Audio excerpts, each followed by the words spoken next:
ഇത് നിങ്ങളെ ഇതേപോലെ തന്നെ സ്കാനിങ്ങിൽ തന്നെ.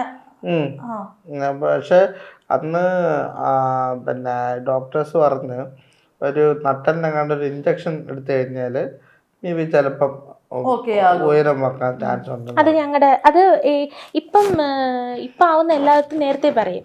ഇത് ഇപ്പം പ്രഗ്നന്റ് ആവുമ്പോഴേ ഇപ്പം ഫോർ എക്സാമ്പിൾ ഞങ്ങളുടെ കാര്യം ഇപ്പം ഞങ്ങൾക്ക് ഭാവിയിൽ ഒരു കുഞ്ഞുണ്ടാവുമ്പോൾ അത് ഞങ്ങൾ ഒരു സ്കാനിങ്ങിലൂടെ അങ്ങനെ എന്തെങ്കിലും ഒരു ഇത് ഡോക്ടേഴ്സ് അല്ലെങ്കിൽ പിന്നെ ഒരു ബേബി പ്ലാൻ സ്റ്റാർട്ട് ചെയ്യുമ്പോഴേ ഡോക്ടറിനെ കണ്ടു കഴിഞ്ഞാൽ അവർ പറയും നിങ്ങൾ ബേബി പ്ലാൻ സ്റ്റാർട്ട് ചെയ്യുവാണെന്നുണ്ടെങ്കിൽ ഒരു ഇഞ്ചക്ഷൻ എടുത്തു കഴിഞ്ഞാൽ ഉണ്ടാവും. പക്ഷെ അതിലും വലിയ ഇതുണ്ടാവും എന്ന് എനിക്ക് തോന്നുന്നില്ല. ചാൻസസ് കുറവാണ്. പറഞ്ഞു കഴിഞ്ഞാല് ആള് വല്ലാണ്ടാവിപ്പോന്നില്ല. പക്ഷെ ജനിക്കുന്ന ആള് ചിലപ്പോ പിന്നെ ഓട്ടിസോ അല്ലെങ്കിൽ തളർവാദം അങ്ങനെ എന്തെങ്കിലുമൊക്കെ വന്ന് മറ്റൊരു വൈകല്യത്തെ സ്വീകരിക്കേണ്ടി വരുന്നു. അപ്പൊ അത് ഒരു ചാൻസിന് വേണ്ടിയിട്ട് എൻ്റെ പാരൻസ് നിന്നില്ല. ഉയരക്കുറവ് അങ്ങനെ തന്നെ ആയിക്കോട്ടെ എന്ന് വിചാരിച്ചിട്ട്. എൻ്റെ അച്ഛനും അമ്മയും ഞങ്ങളുടെ കുടുംബത്തിലും അങ്ങനെ ഒരാളില്ല. ഞാൻ 3ാമത്തെ കുട്ടിയാണ്. നമ്മുടെ ഇടയ്ക്കുള്ള ഒരാൾ മരിച്ചുപോയി. അപ്പം പിന്നെ അങ്ങനെയാണ് ഞാൻ ജനിച്ചത്. അപ്പം അല്ല ഞങ്ങളുടെ കുടുംബത്തിൽ വേറെ ആർക്കും ഉയരക്കുറവുള്ള ഒരാട്ടാരും ഇല്ല.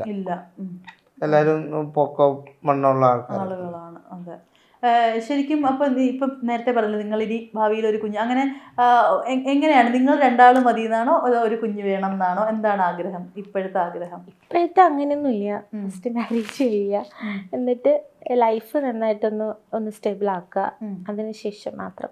കാരണം എന്ന് വെച്ചിട്ടുണ്ടെങ്കിൽ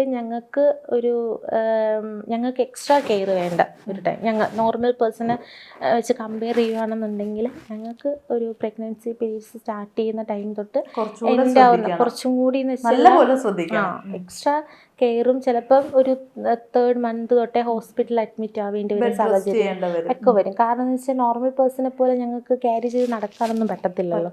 അപ്പോൾ അതുകൊണ്ട് അതിനുള്ള ഒരു ഫിനാൻഷ്യലി എല്ലാം സെറ്റ് ആയതിനു ശേഷം മാത്രം മതി എന്നുള്ള ഇതാണ്. കാരണം എപ്പോഴാണ് എമർജൻസി വരിക എന്ന് നമുക്ക് പറയാൻ പറ്റത്തില്ല.